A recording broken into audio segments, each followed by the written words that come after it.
Hello, all, and welcome to the Movie Bears podcast. I'm Brad Harris, and along with my fellow husky, hairy, huggable homos, we love to talk about movies with a lovable gay bear twist on this show.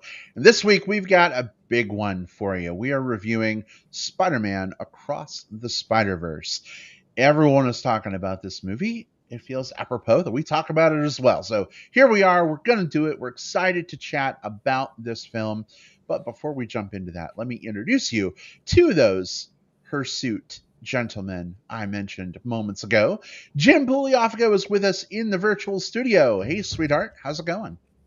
I'm here, and it's going pretty good. Feeling a little better than last week, which is good. Well, last week, really only a handful of days ago, um, because of our delay last week. But yeah, I'm ready to talk about this movie, just like everybody else is, especially online, on Twitter, Facebook. Seems like a lot of people are seeing it. So let's talk about it. All right, excellent. Well, glad to have you here for this discussion.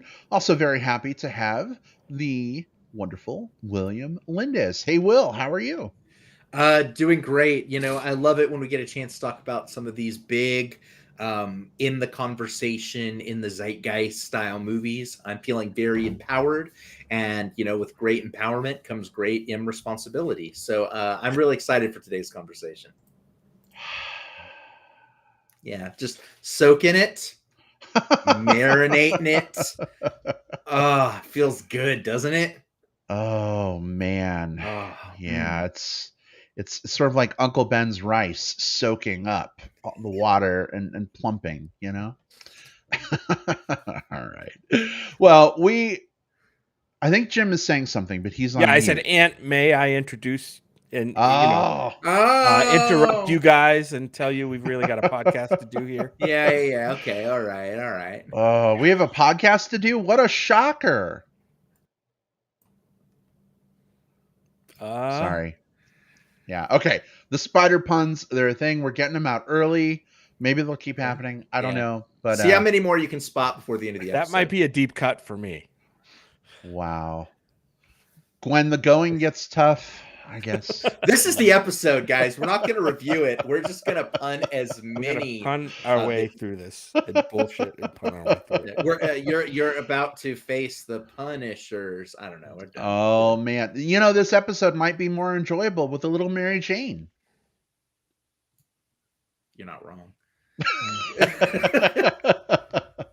All Meanwhile, right. the whole web waits for us. Well, Let's go. That's true. Green It Goblin.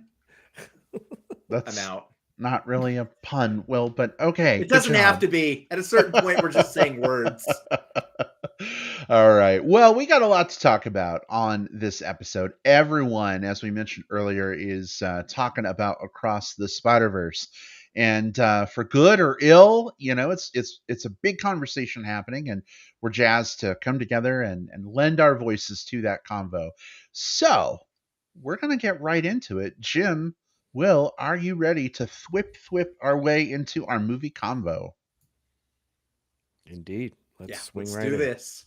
All right, excellent. So, for those of you who are unfamiliar with our format, we're going to talk about Spider Man Across the Spider Verse, spoiler free for about 10 or 15 minutes. And then, when we make that jump into spoiler territory, we will awkwardly ramble for several long seconds to give you a chance to pause, step away, skip ahead, do whatever you need to do to protect yourself from spoilers until you've seen the movie and you can come back to it. But chances are pretty good you've probably already seen it if you're going to see it. So, all that said, here we go. Our discussion of Spider Man Across the Spider Verse.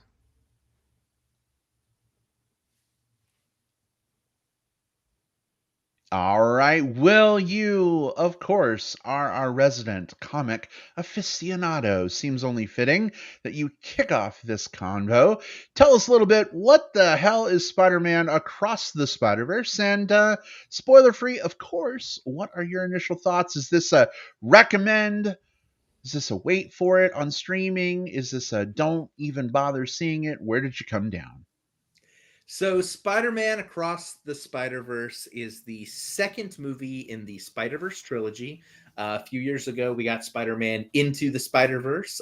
Next year, we've got Spider-Man Beyond the Spider-Verse. And this movie, again, the second part of the Miles Morales Spider-Verse story, tells the story of Miles Morales, who is pushed across the multiverse, which he got a chance to glimpse in his first movie as different denizens of different parts of the Spider Verse came to visit him.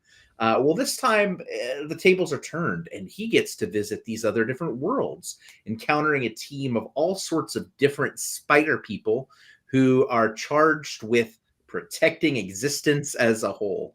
But the problem comes into play when Miles discovers that his goals are maybe not necessarily in alignment with that of the other spider people.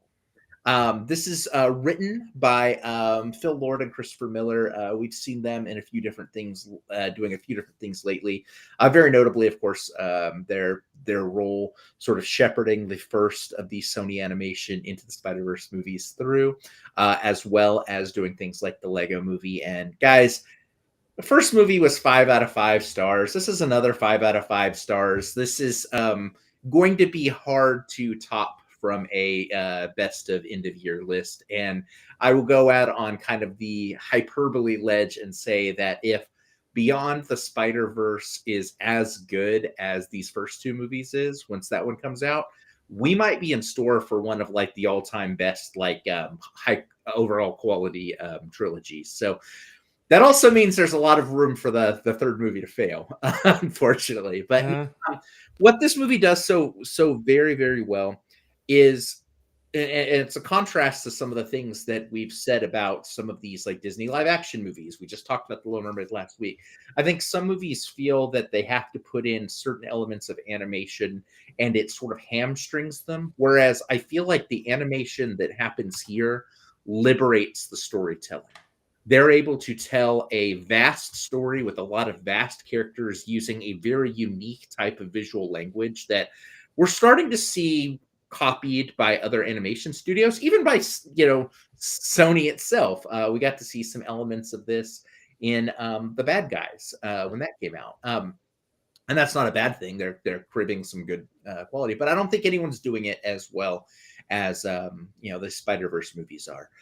We have Shamik Moore and Haley Stanfield back as Miles Morales and Spider-Gwen. Gwen Stacy, who are, I think, the co-leads of this one. Gwen Stacy gets a lot more of the narrative thrust of this one, alongside of Miles. Every single one of the new characters steals the limelight from the last, and that's fantastic. I love the antagonists. I love the supporting characters.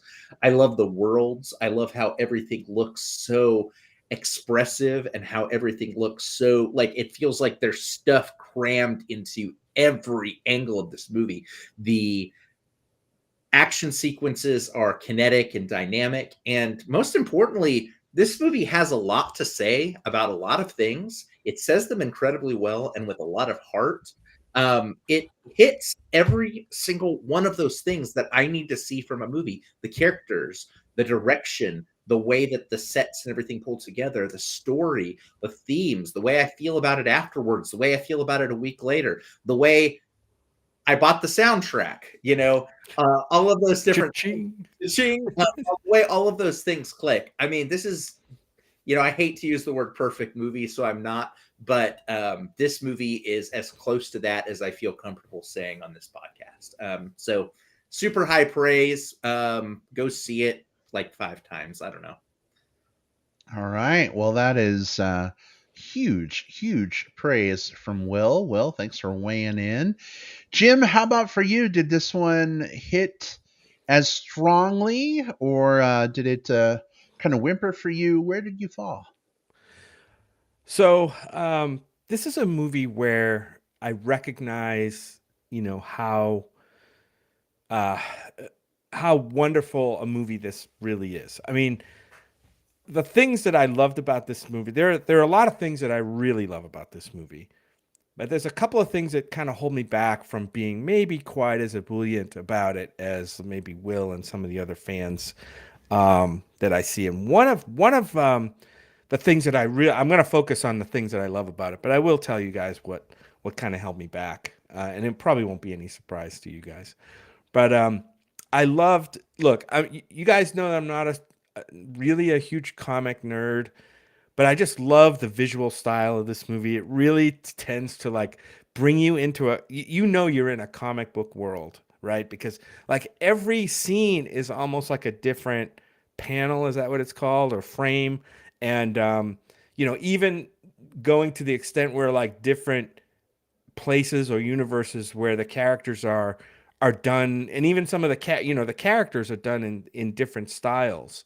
um and I think that's just very imaginative, and it's certainly, you certainly don't get tired of looking at anything on the screen. I think the movie, at only 5 minutes longer than The Little Mermaid, whizzes by, pretty fast. And a lot of the stuff, I think the acting is great. The I think the voice acting throughout is, I mean, there's some amazing names in here, right? You've got Mahershala Ali, you've got Daniel Kaluuya, just some great talent behind the voices here.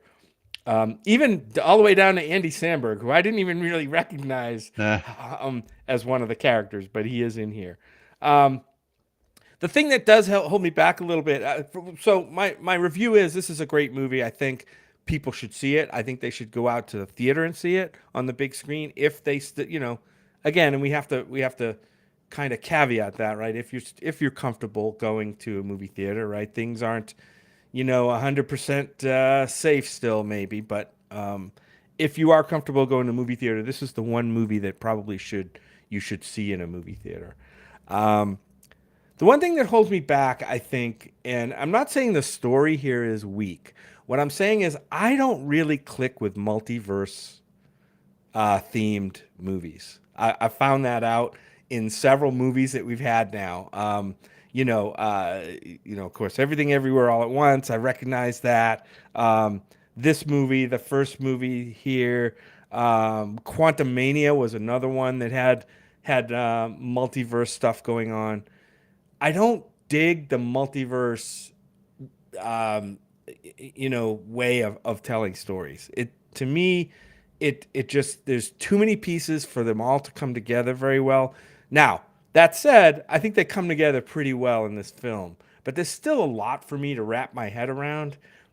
This is like a new thing hiding around every corner, and that isn't necessarily my favorite movie experience. But again, I think I'm in the minority, so don't take that as a severe criticism. It's just kind of my, what trips my trigger. But I'd say go see this movie. all right. So this is a not as hearty recommend from Jim, but Right. still a recommend. Hmm. Awesome, babe. Thank you so much. I think if there's a spectrum of Will at one end, Jim at the other, I fall pretty much in between the two of you, which is a place I really enjoy being most of the Oh, time. Um, I like go this movie. figure. I, yes, I like this movie quite a lot. I really appreciated some of the big swings that this movie takes, pun intended. And I think a lot of the different elements work very well. The animation is phenomenal, of course. You've got that comic booky feel, as you mentioned, Jim. But the movie really does a lot of interesting things visually that aren't necessarily just comic book oriented, right? Like it brings Yeah. in cartoon animation, it brings in CGI animation, it even brings in, and I don't think this is a spoiler to say, it brings in like real world, live action into this a little bit too. So it's sort of this like incredible blend of mixed media that just is pure joy on the screen to see. I really love the continuation of the story of Miles Morales. Uh, Peter Parker. kind of taken a back seat. Miles is got this trilogy, but unlike the first movie, which obviously had some Gwen in it, she had a role to play. Will, as you mentioned, Gwen takes much more center stage with Miles this time around, and that is just fantastic to see. We get to learn more about her as a character and her family life and her motivations for things, and they just make a fantastic dynamic pairing. I really, really love them together. Haley Steinfeld and Shamik Moore just fucking rocket their performances off the screen together. It's truly wonderful to see. Some other great performances as well. Oscar Isaac as Miguel O'Hara. Really enjoyed his performance. Jake Johnson from Minx, is back again as Peter B. Parker, and he's hamming things up and doing his thing, and definitely fun. So many other performances too. I mean, we could spend 20 minutes just listing all the people voicing these incredible characters.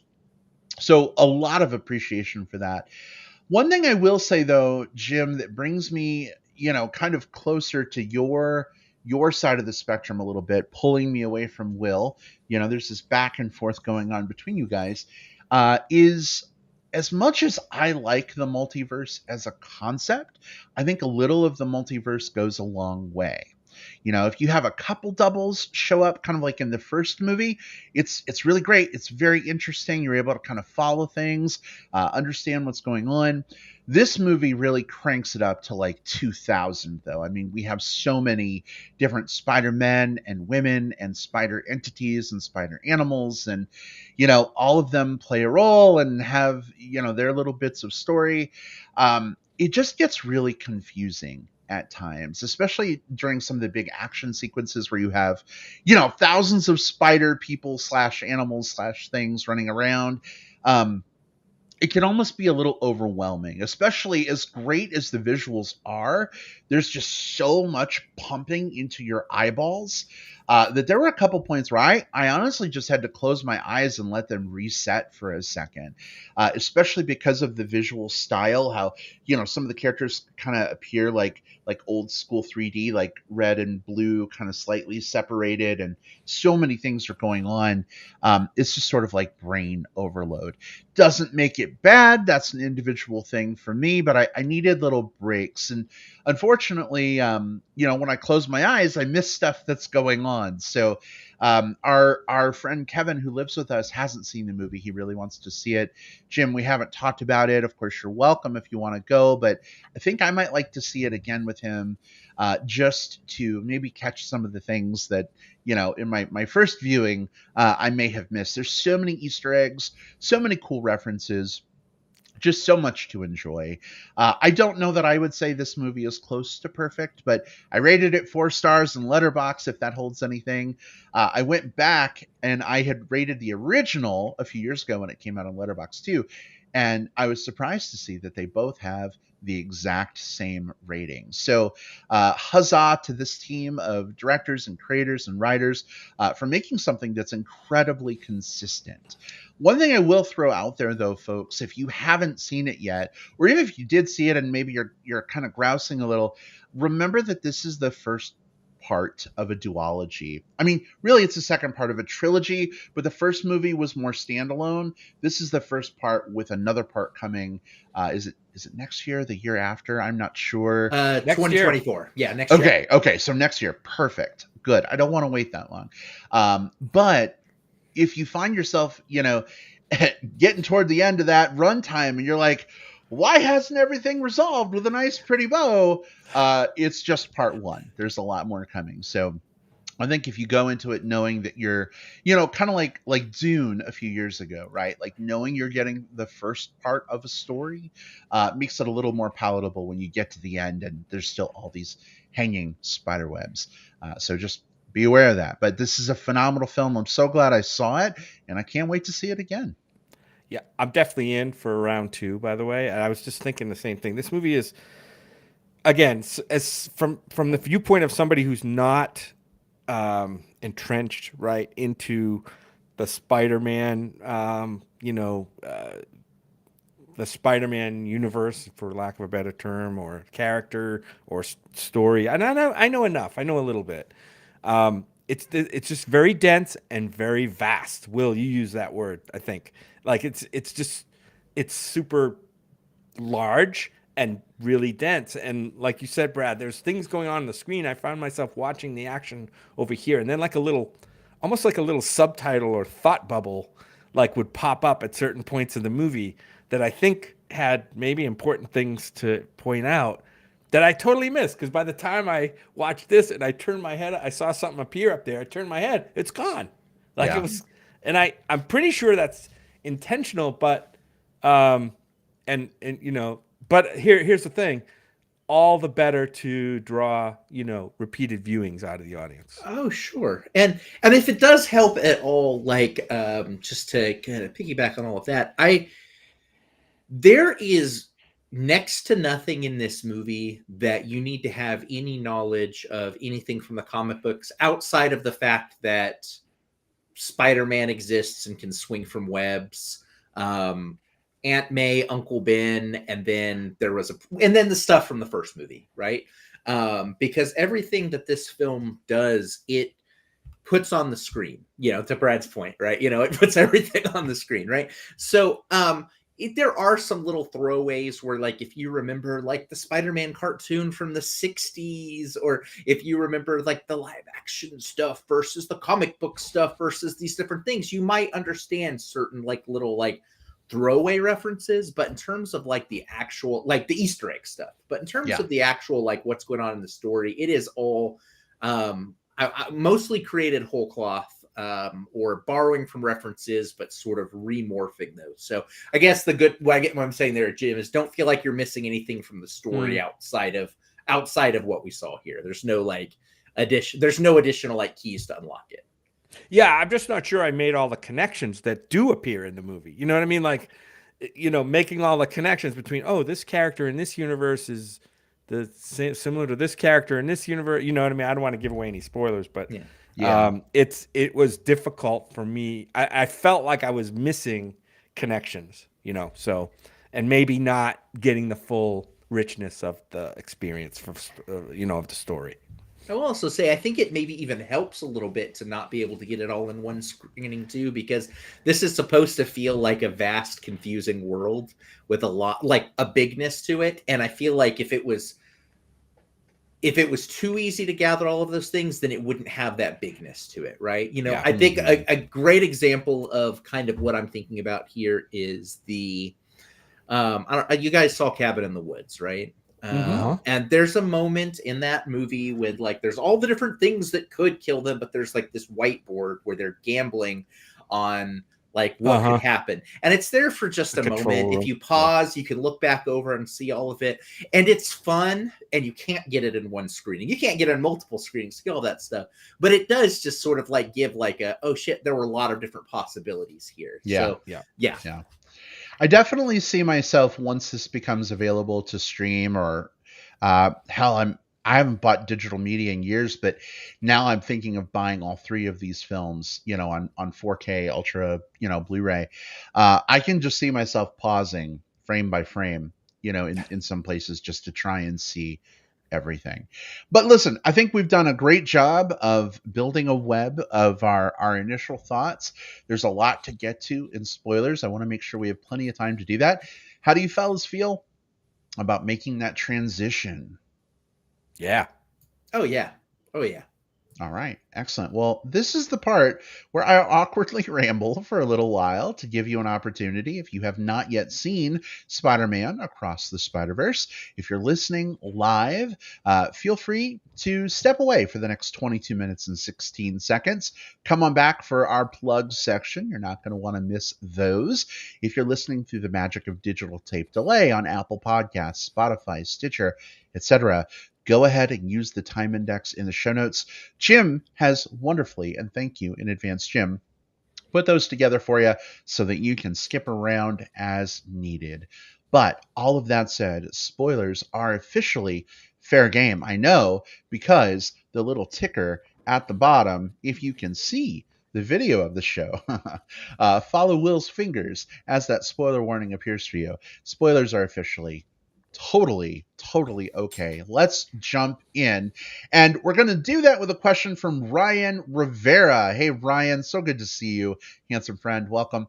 Ryan says, did you guys catch the Everything Everywhere All at Once reference? And Will, you are beyond excited. Tell us a little bit about your reaction there. So there's sort of two references, one that's sort of like a thematic one and one that's an obvious one. And when I say obvious one, I don't mean like obvious you have to get it, and more like, I guess, more direct reference is what I mean. There is a sign in the background at one point, just because, and I found myself, I kept looking at the background for some of the extra gags, like generic brand soda, you know, and stuff like that. But there is a, and I forget the exact words, but there's a bagel and it's something like, all things at once at the same time, you know, it says like around the bagel. So that's the one, like the direct reference. And then the other one is there's a neat little callback in the first movie. There's a dude that gets hit in the head by a bagel.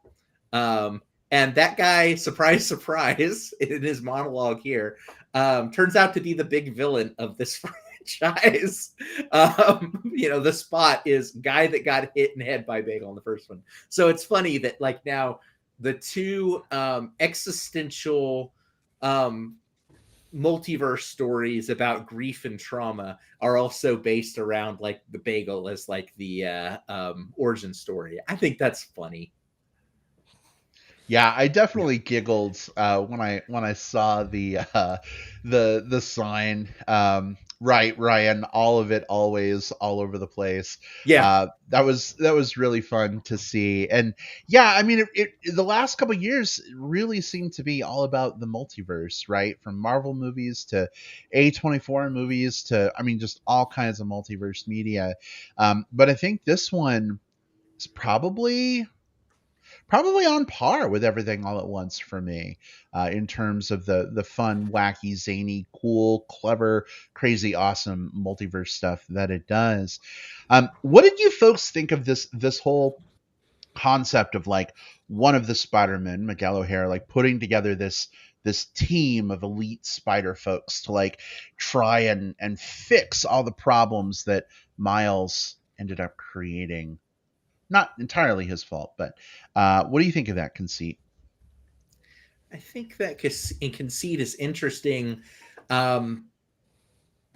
when considered, because one of the things that I found so interesting about Miguel and a lot of the different spider people's or cars backstories here is that they're all based around the idea of, and this is why I love this movie so much, and why I love Everything Everywhere All at Once so much, is it's all that they're basing their sort of like their belief system about like the way the universe and the canon and all of that works out about the way that they process their trauma, right? You know, every single one of them has come into the, you know, through this idea of the core canon, you know, the canon cannot be disrupted. That means we have to experience the trauma in our lives. Therefore, the trauma in our lives has to make sense. We have to have accompanied that because of course we did. We have to make sense of this thing that we can't make sense of otherwise.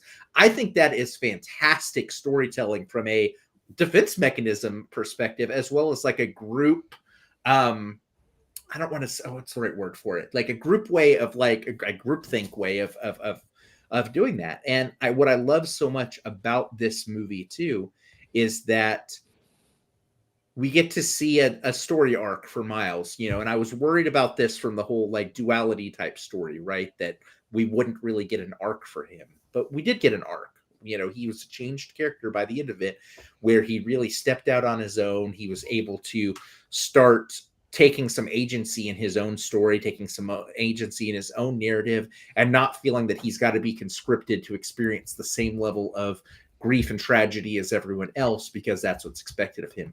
I think that's pretty heavy and complex shit that works super well for a PG rated like animated movie that the kids in my audience were just absolutely raving for. So again, that's what was so interesting about the Miguel O'Hara stuff. You know, it's how it thematically fits as well as like how fun its storyline fits. I thought it was cool. They kind of explained that in the movie, right? How there's these elements of canon in the universe, right? That can't be disrupted or else, chaos will reign.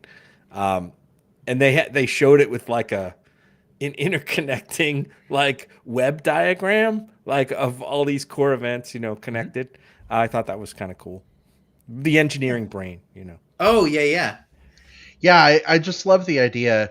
Back to the Future kind of did this too, like obviously with time travel instead of multiverse. Well, no, it was multiverse as well because it Yeah. was an alternate timeline.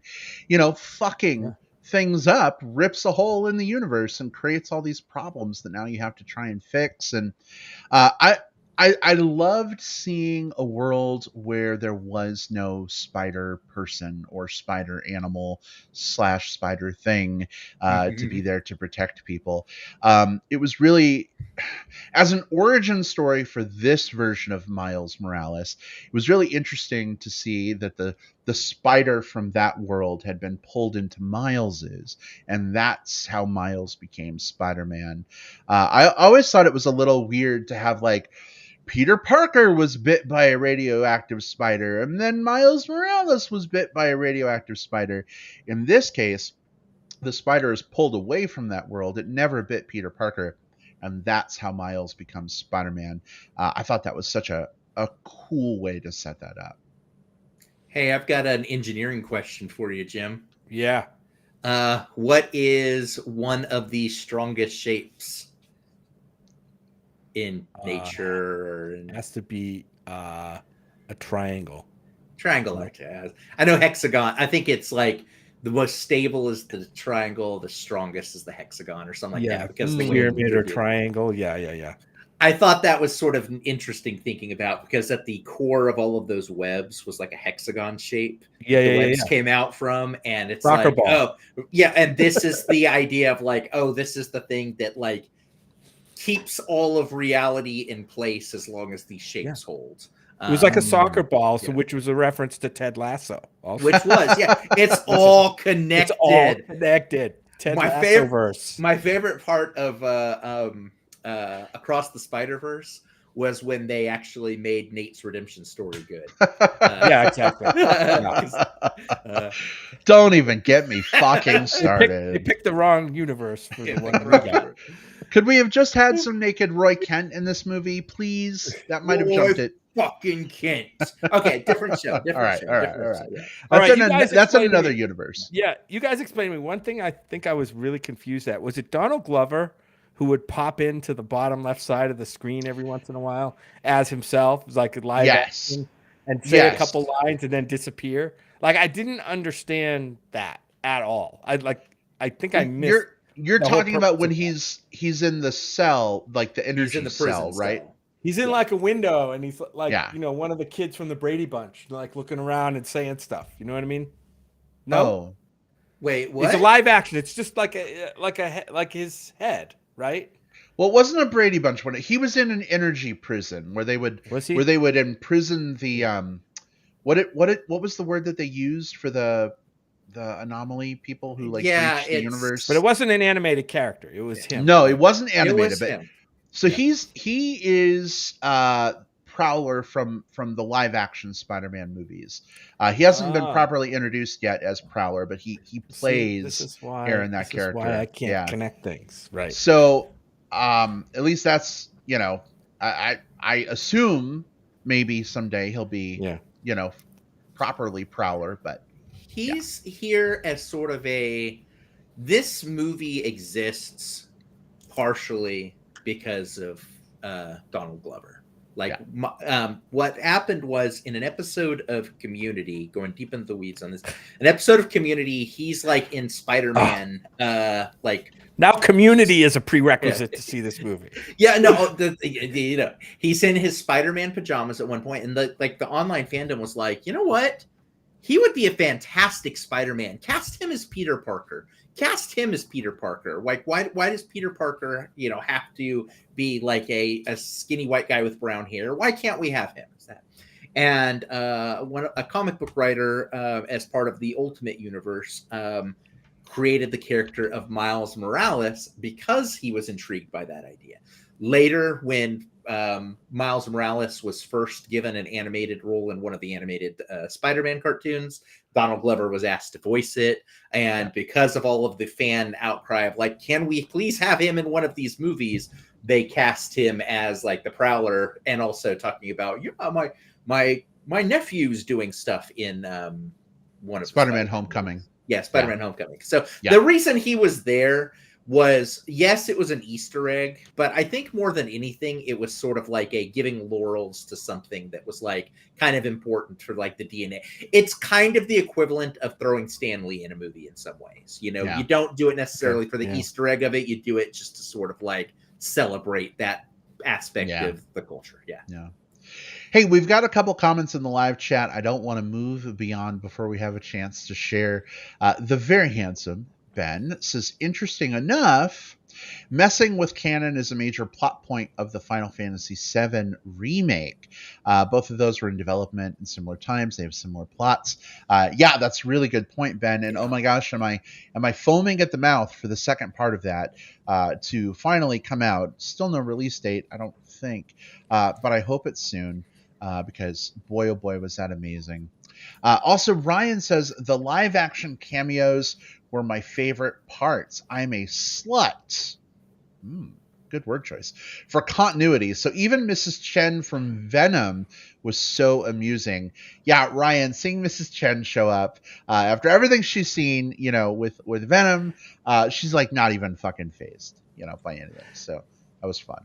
No offense to the cameo sluts, but this is why I think it's a form of FOMO that I have, like when I see these movies, because there's all these cameos and references that are happening that are enriching the movie for most people. But if they don't land for me, it's just like, huh?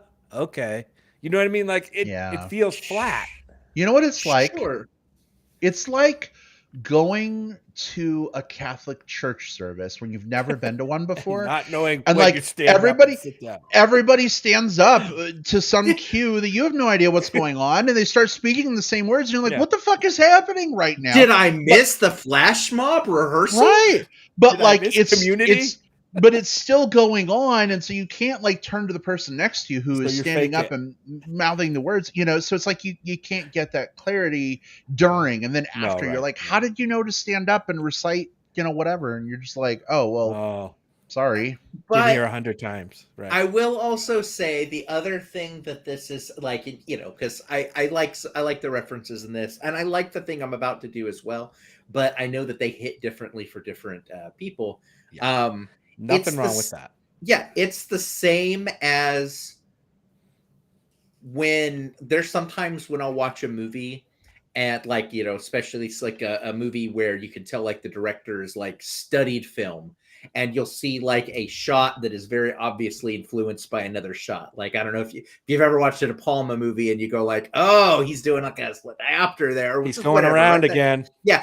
Yeah. And there are times where I'm sure there are people who are like, when we're like Jim, like where we might be going like, oh, okay, yeah. And people in the audience might be like, what are they getting? Or like, are they getting something different out of this because they get that reference? So it's one of those things, like it exists in all forms of media. There's nothing truly original. It absolutely does. But it seems like in this movie, there's a lot of it. Like there is a lot of it because the movie's so dense. There's a lot happening. Right. There's just more instances of that. They really come at you a mile a minute, and that's one of the reasons. A mile a minute. That's one of the reasons why I want to see this film again. I caught a lot of things, but I'm sure there's so much that I missed. One of those, I really love I think I've talked about this on the show like 1,000 times before, but I love the Spider-Man PS4 game, the sequel to which heavily includes Miles Morales. After his installment of that story, it's coming soon, but it was great to see the Insomniac Spider-Man show up, but I wasn't ready for it when he popped up, and I didn't quite hear what he said because I was looking at someone else, but then I recognized the white spider on his chest, and I was like, oh my God, Insomniac Spider. Oh, and then I missed like the whole thing.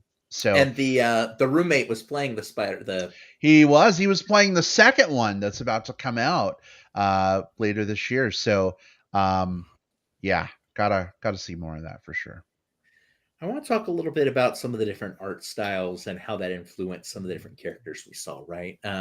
One of the things that we got to see for the first time here was a look inside of Gwen Stacy's world. Now, in the first movie, yeah, I think it's fair to say that Gwen and Miles are sort of animated in the same general character style, right? You know, they don't look too far off from like fitting in one another's worlds. But once you get to their own individual worlds, you see that the actual art style, whereas there's a lot more of that sort of like that red and blue kind of 3D effect with like sort of like a dot type thing in Miles's world. Gwen's has this sort of like pink and blue and sort of like a neon style, like watercolor paint splashed across the background, which from a reference perspective, a lot of the covers to some of the Spider-Gwen comics use sort of like her with like a white background with like splashes of paint like that behind her just to sort of make her pop out. So I love that they use that as the style. You don't have to know that just to know that it's like, it's different. I loved how when she responded to something emotionally, like the background changed colors. I thought that was a neat look to her world.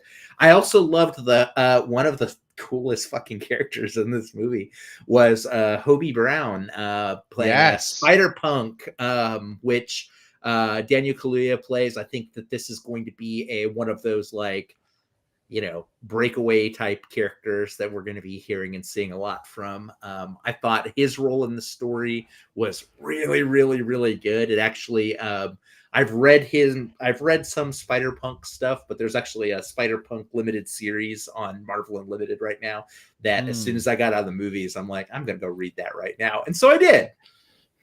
Doesn't he have just enough of like a British accent though, that you wish there were subtitles on the screen? Yes, I mean, absolutely. And he's kind of he's a bit of a mumbler too. Like he's mumbling with a British accent, and it's a little difficult to pick up on. And that brings me to one of the things that dropped this movie by probably half a star for me was the audio mixing.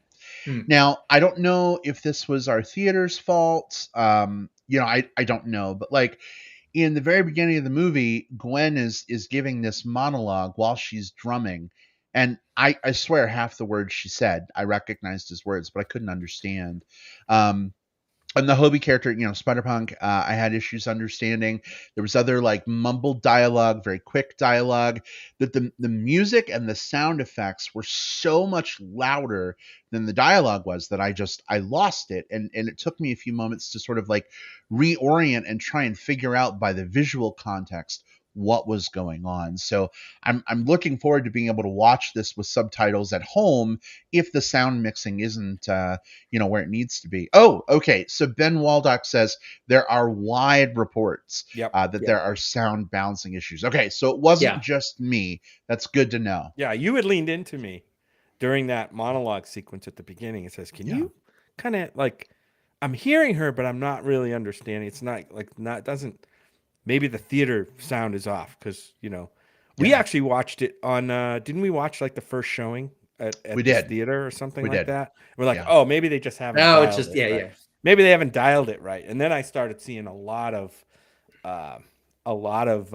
comments on Twitter and stuff.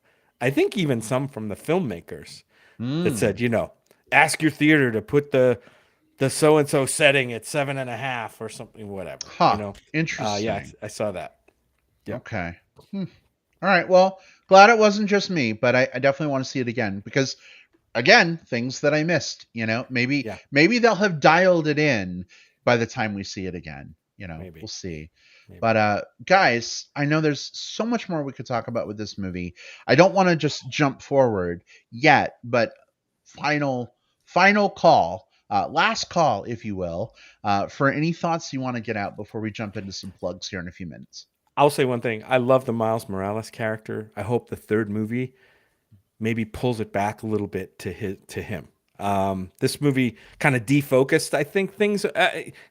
Granted, he's still the center of the story. Don't get me wrong, but like there's a lot of stuff going on in a lot of different directions with other spider folk. Let's say. I hope the third movie starts to at some point pull it back to him because I think he's a really, really compelling character, and I want to see more out of that. Yeah, I'm excited to see more of his arc. Like, we've had two complete story arcs with Miles. We've had Gwen now has a complete story arc. I'm interested in seeing what they do in the third one in terms of like where it goes from here. But in terms of final thoughts, like I mentioned it in kind of the pre-spoiler section, but the soundtrack is absolutely killer. The first one was as well. I mean, it was, bangers, bangers, bangers, kind of like top to bottom. And that's the case here. The score is melancholic, it's thoughtful, it's pensive, it's exciting, and it's thrilling, and it's daring, and it weaves in sort of the different elements from the different places they are. It also, when you have music that, like instead of the score music, the soundtrack music, all of it is so good. It feels like not only what Miles would be listening to in his headset at that exact same time, but it also feels very organic to the world that's being built up in these movies. I love that on the soundtrack itself. If you listen to it, there is definitely a flow of the songs, right? They were not picked out of like this isn't like a random jukebox of music. This is all music that was created and designed and crafted to fit this particular story. It's really good. It's just one of the best soundtracks I've listened to in a while. Rock on. Get it? All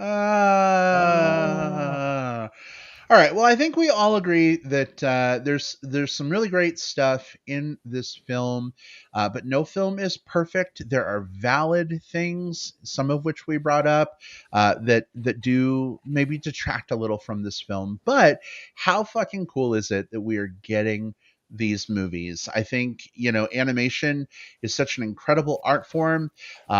Really, really great to see. Films like this getting so much buzz, so many people talking about them. Run of the mill Disney movies and Pixar movies, they're fine. They can be fun, they can be, you know, feeling inducing. But man, like the whole fucking internet is ablaze about this movie, and I don't know, it seems like it's something special. So we'll see what we get with the final question mark installment of this trilogy, whatever you want to call it. But really good stuff. Glad we got a chance to catch up with this one. Speaking of things that people should catch up with, welcome to the plugs section of our show, where we put things we saw recently that we loved a lot on your radar so that hopefully you will see them, give them some love, and hopefully enjoy just as much.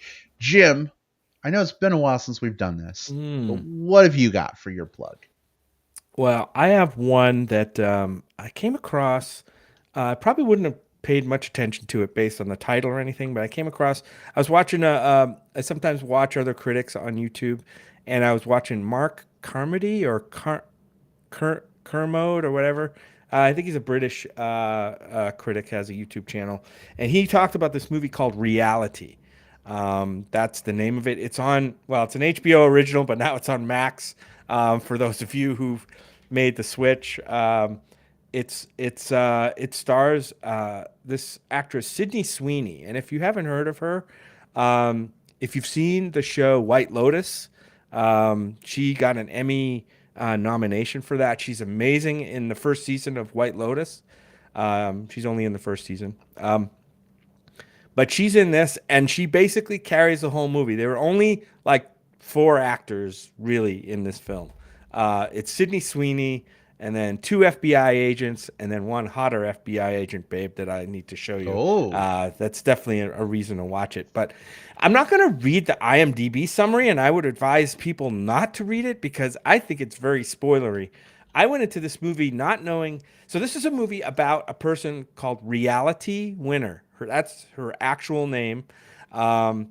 She was investigated by the FBI for leaking classified information. She was an NSA worker, I think, or worked in NSA, and the FBI basically interrogated her for potential issues with leaking information.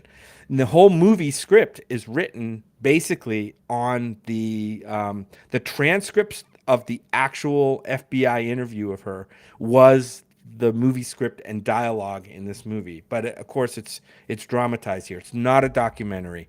Um, but Sydney Sweeney is amazing. I think, it's going to be hard, I think, for another acting performance or many other acting performances this year to take it from here. But she was great in this. This movie just keeps you on edge the whole time. Like I said, I would recommend going into it knowing as little as possible, because you will not know you'll know you'll see what's happening, but you'll not know like what the heck is really at play here. And there's some surprises. There's some stylistic surprises. I thought the direction was great, and of course Sydney Sweeney's great. It's called Reality.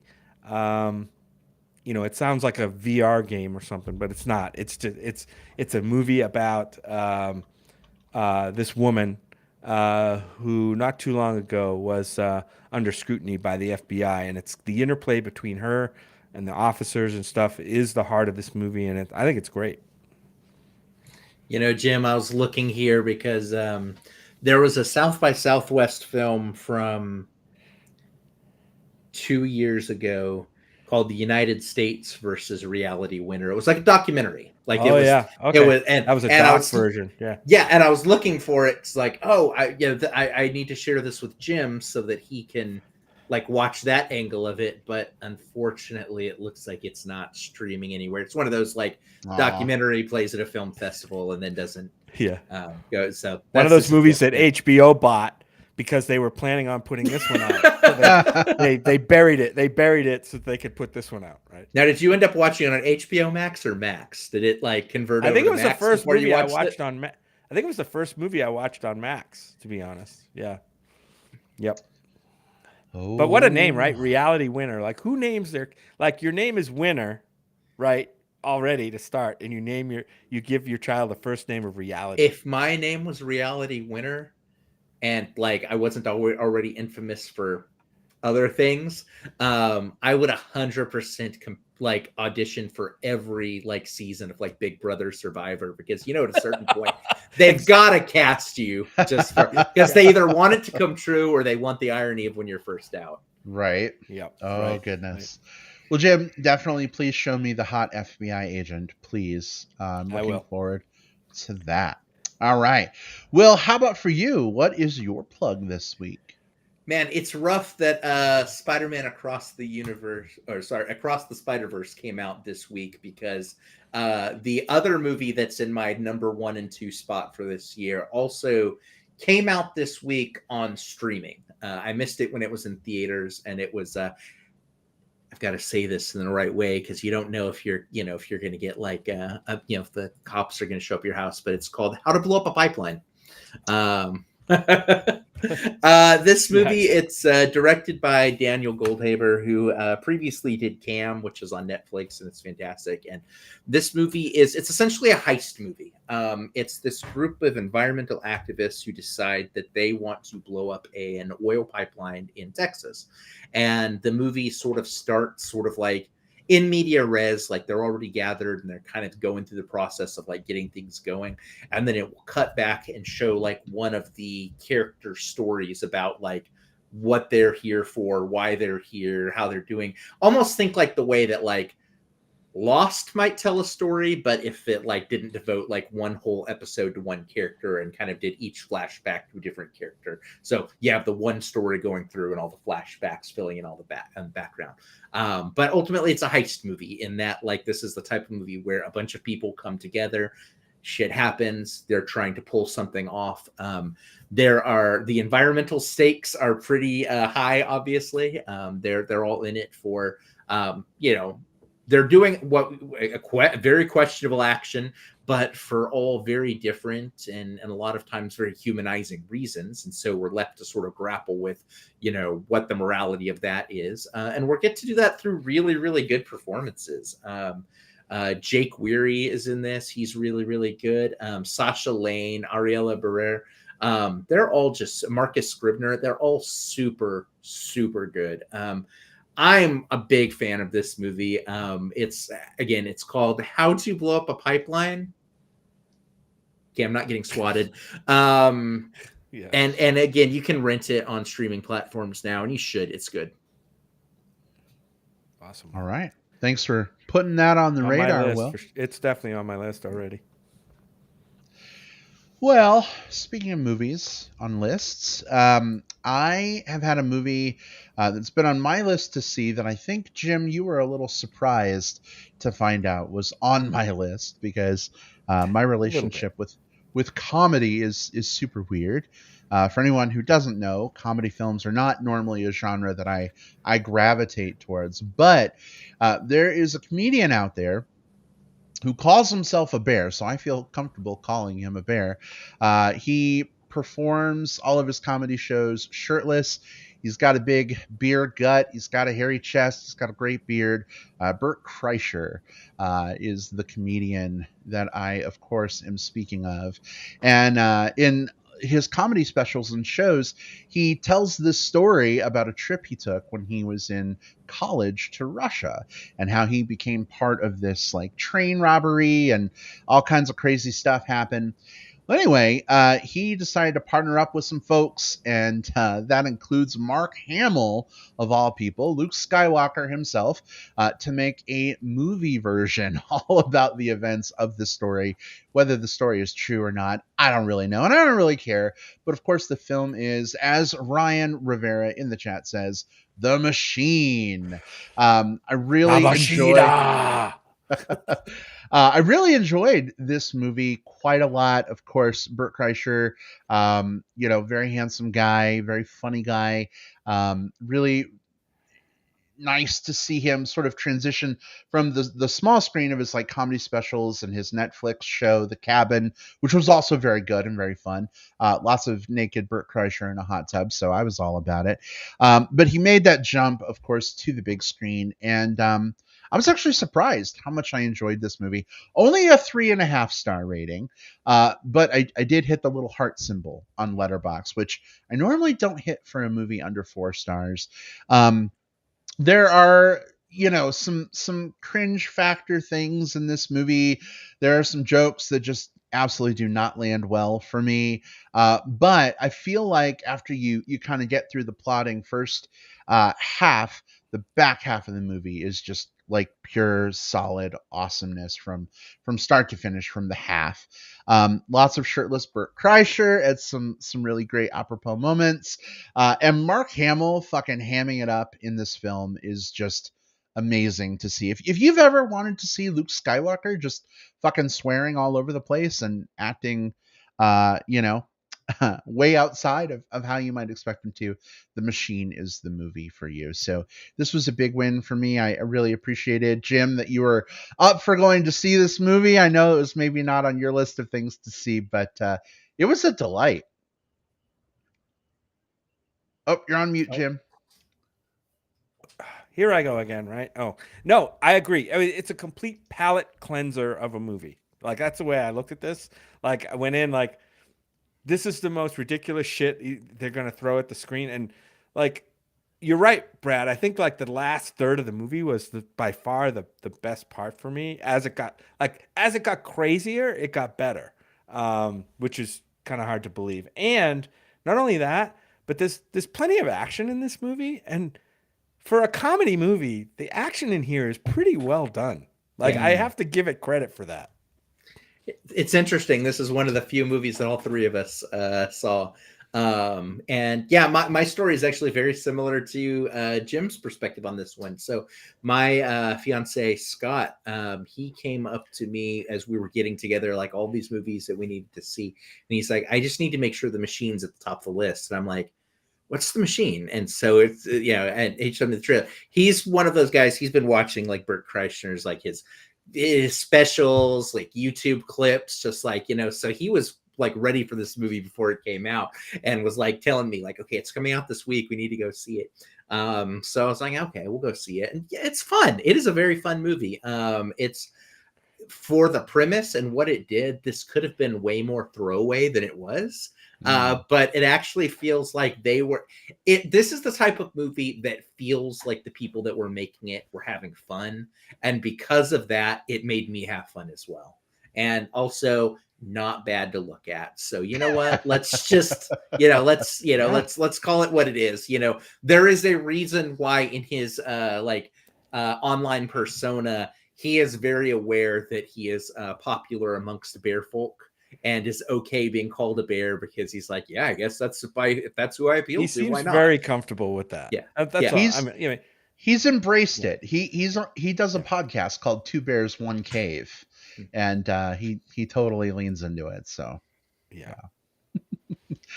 Well, I'm glad that you guys enjoyed that one as well. And for anybody else out there in listener land, all three things that we put out there for you this week: reality, how to blow up a pipeline, and the machine are all solid choices. If you're looking for something to watch, it sounds like you could pick either of those three or all three and get something good out of them. So hopefully our plugs become something you will plug and propagate those things by your word of mouth. Well, gentlemen, it has been, as always, an absolute pleasure. Thank you to everybody who joined us in the live chat this week. I know some folks were really digging Spider-Man Across the Spider-Verse. It was great to hear some thoughts. If you didn't get a chance, because, I mean, not everyone's available on a Tuesday evening during the week. Weeknights are hard. Of course, most people, I think, access our show via the audio version that Jim puts together for us. And Jim, thanks so much for doing that week after week. Also, big props to Will, who handles our website stuff and our artwork. Will, you do a banging job with that. We appreciate you. It takes many hands to make the work light. I think we pitch in where we can, and hopefully folks enjoy what we do. There's no off-screen intern taking care of this for us. We get off the air and then we immediately put on our production caps. Indeed. But listen, if folks want to chat with us between now and next week's recording, which, by the way, is Transformers Rise of the Beasts, let's let folks know where they can interface with us online. Jim, where can people find you?